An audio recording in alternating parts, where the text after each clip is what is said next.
Terima kasih pemirsa Anda masih bersama kami. Menteri Pertanian Andi Amran Sulaiman menegaskan komitmennya dalam mengatasi dampak fenomena El Nino, salah satunya dengan memasifkan program pompanisasi sehingga dapat meningkatkan produktivitas pertanian padi. Menteri Pertanian Andi Amran Sulaiman terus mengupayakan berbagai usaha guna mempercepat masa tanam padi dan pertanian lainnya di tahun 2024, salah satunya dengan menerapkan pompanisasi air. Pompanisasi menjadi langkah yang tepat untuk menstabilkan pasokan air di tengah ancaman cuaca ekstrim. Mentan menyatakan optimistis terhadap peningkatan produksi padi di Indonesia melalui langkah tersebut. Kementerian Pertanian menggalakkan program pompanisasi sungai untuk 1 juta hektar di 500.000 hektar lahan wilayah di Pulau Jawa dan 500.000 hektar lahan di luar Pulau Jawa. Selain itu, Kementan bersama Kementerian PUPR juga membangun bendungan yang nantinya akan memperkuat peningkatan indeks pertanaman dari 120 menjadi 240 atau 2 kali lipat dari hasil produksi sebelumnya.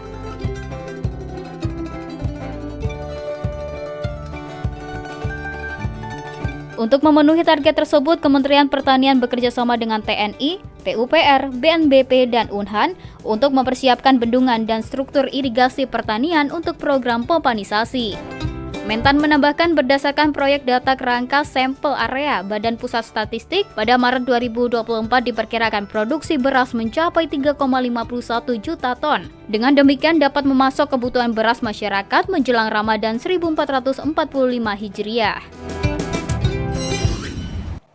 Realisasi program peremajaan sawit rakyat atau replanting 2023 telah mencapai 53.012 hektar.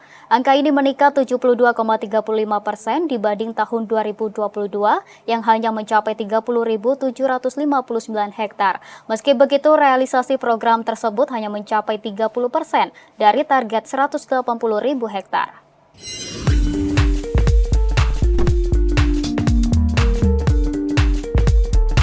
Dalam keterangan pers yang disampaikan Menteri Koordinator Bidang Perekonomian Airlangga Hartarto, realisasi program PSR atau replanting hanya capai 30% dari target 180.000 hektar. Menko Airlangga menyebut salah satu penghambat utama replanting adalah regulasi. Perlu adanya pengkajian ulang terhadap peraturan Menteri Pertanian karena kebun rakyat tidak bisa direplanting. Proses tersebut juga memerlukan sertifikat dan rekomendasi dari Kementerian Lingkungan Hidup dan Kehutanan. Lebih lanjut, sedang diajukan usulan peningkatan dana replanting dari 30 juta rupiah menjadi 60 juta rupiah per hektar. Kenaikan ini diharapkan dapat memenuhi kebutuhan hidup pekebun selama masa tanam baru yang memerlukan waktu hingga 4 tahun untuk berbuah. Kami juga usulkan kenaikan dana untuk replanting yang sekarang diberikan 30 juta, itu untuk dinaikkan ke 60 juta.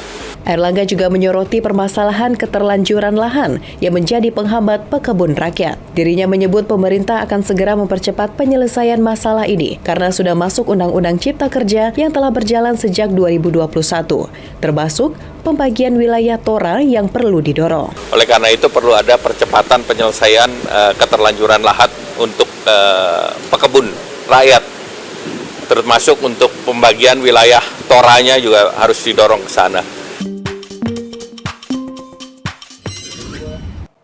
Kepala BMKG Dwi Korita menyebutkan sebanyak 30 hingga 50 ribu peserta akan hadiri Forum Air Sedunia atau World Water Forum ke-10 di Bali pada 18 hingga 24 Mei mendatang. Dwi Korita yang juga sekaligus penanggung jawab bidang program dan sesi Panitia Nasional Penyelenggaraan WWF ke-10 menyebutkan dalam forum ini Indonesia mendorong adanya deklarasi para menteri terkait sumber daya air, iklim, pangan, energi, serta kesehatan.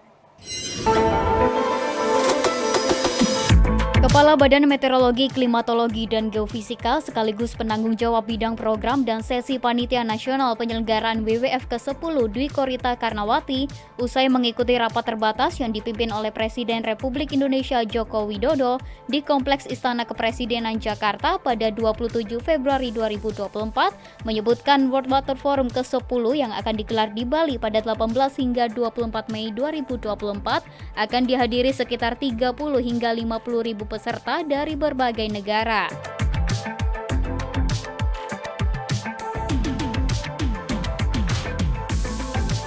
WWF ini memiliki 3 komponen, yaitu proses tematik, proses regional, serta proses politis. di mana dalam forum ini Indonesia mendorong adanya deklarasi para menteri terkait sumber daya air, iklim, pangan, energi, dan kesehatan. Selain itu, Indonesia juga mendorong pembentukan Center of Excellence on Water and Climate Resilience. Setelah penyelenggaraan World Water Forum ke-10 ini, Indonesia akan mengkoordinasikan Center of Excellence. Jadi aliansi of center-center yang sudah ada di Asia Pasifik ataupun di dunia akan berkoordinasi dalam koordinasi Indonesia. Ini salah satu tujuan hasil yang akan diperoleh. Menteri Kesehatan Budi Gunadi Sadikin mengatakan pemerintah terus mengejar target cakupan pemberian imunisasi polio di daerah-daerah yang ditemukan kasus lumpuh layu akut.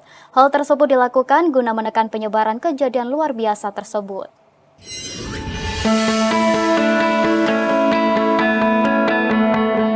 Guna mencegah penyebaran kejadian luar biasa lumpuh layu akut yang disebabkan oleh virus polio tipe 2, pemerintah melalui Kementerian Kesehatan terus menggencarkan cakupan imunisasi polio. Sebelumnya pada Desember 2023 lalu telah ditemukan 2 kasus lumpuh layu akut di Kabupaten Klaten, Jawa Tengah dan Kabupaten Pamekasan, Jawa Timur. Sementara 1 kasus lagi ditemukan di Sampang, Jawa Timur pada Januari 2024. Oleh karena itu, untuk menanggulangi kejadian luar biasa polio tersebut, Kemenkes mengejar target capaian imunisasi polio ke 3 daerah tersebut agar tidak menyebar ke daerah lain. Menurut Menkes, pemerintah belajar pada kasus COVID-19 lalu di mana sejumlah daerah di Indonesia mengalami kekurangan stok vaksin polio sehingga kasus lumpuh layu akut kini muncul kembali. Berdasarkan surat edaran Menteri Kesehatan nomor 1051 tahun 2023, Subpekan Imunisasi Polio Nasional dilakukan dengan memberikan tetesan oral NOPV 2 kepada semua anak berusia 0